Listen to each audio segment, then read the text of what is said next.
Hey Cacher, Derek here, Baker 6 Clan. Are you looking for some more creative caches that you can make? All right, I got 3 more for you, so let's get started. Okay, so you ready to get started? Here we go. The first one is really simple. All you're gonna need is a tape measure, a bison tube, and you can use some type of wire or rope to make it a little bit easier. But this you don't have to have.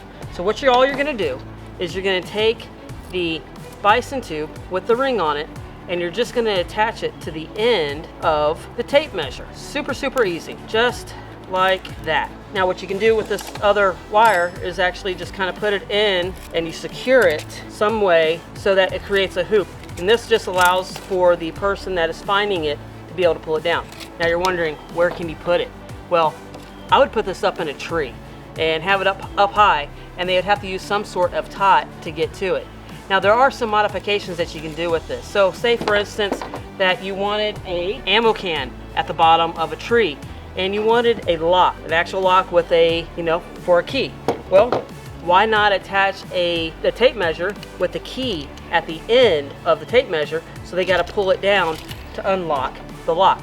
Now another modification that you could do is actually on the tape measure itself. Why don't you write the code for a lock that would be at the bottom of there in the ammo can? So you'd have a combination lock, so you can circle or mark somehow on the tape measure the actual code to get into it. So they'd have to pull down the tape measure to be able to read the code. So that is the first idea with some little bit of modifications for one type of creative cache. Now let's get to the second. All right, so now this next one is what's called a patience cache. And you may be asking, what is a patience cache? Well, a patience cache is a cache that, well, you gotta have patience to get into. So, but what you're gonna need an ammo can, and it could be either a plastic one or even a metal one, but there's some other modifications that we gotta do if it's a metal one. You need a lock with a key, and make sure that you have your keys separated. And then the next thing you need a bunch of other keys. And you need a cable so that you can attach those keys too. All right, so this is how really simple way to make this. First off, we need to get the keys onto this cable. And unfortunately, part of the patience part of this one is that you have to put the keys on the cable. So let's get these keys on this cable.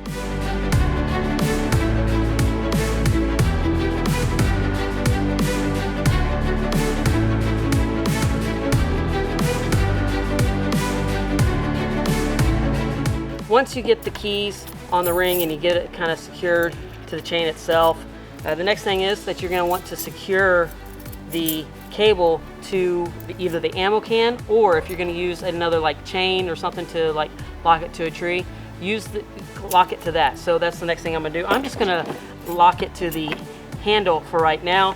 There you go, a real simple patience cache with the keys and of course with the lock. Now I did this on a plastic ammo can, but like I said, you could do this on a metal ammo can, and there's a slight modification that you need to do and a part that you need to get. And that part is to be able to make this ammo can here have a padlock on the outside of it.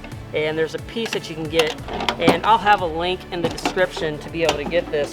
What it is just a really small bolt that you can secure into the ammo can so it actually locks that latch. And I'll show you how we put that on really quick.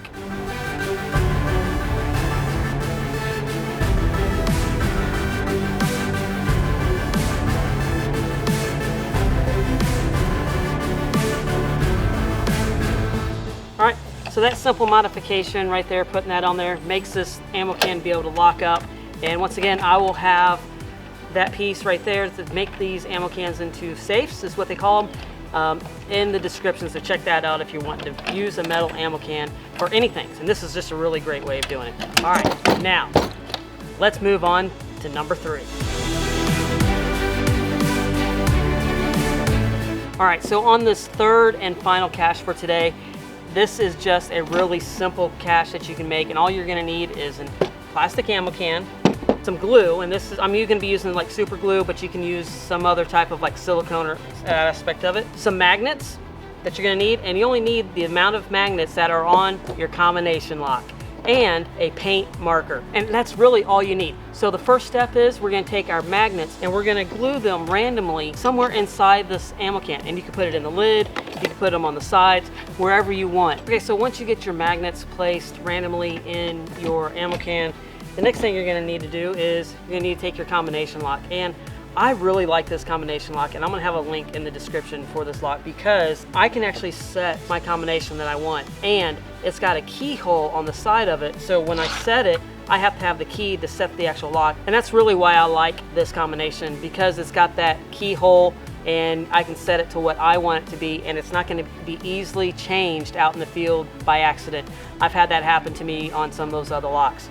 So once you get that combination, then you're going to take your paint marker, and wherever you put those magnets, you're going to take and put one number from that combination on each one of those magnets on the outside. And then you're going to go back through and you're going to fill up the rest of the ammo can with random numbers.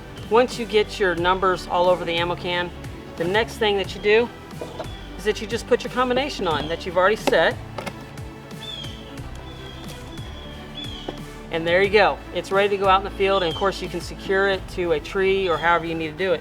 And you're asking, how does somebody figure out the combination with all the numbers on there? Well, they just take something magnetic or metal and they can just run it across until they find a place that they can feel the magnetic pull. And it's that simple. And you could do this with just pieces of metal inside here and they have to use a magnet, but that's it. All right, so there are 3 different creative caches that I believe anybody can make. So leave me a comment down below. Let me know, what did you think of these creative caches? Is this something that you would like to make yourself? Also, down in the description, remember, I have links to this type of combination lock, and also have the link to where you can make a metal ammo can to be able to lock that as well. So thank you for joining me. Don't go anywhere. Go check out another one of these stories right over here and find the story behind the cache.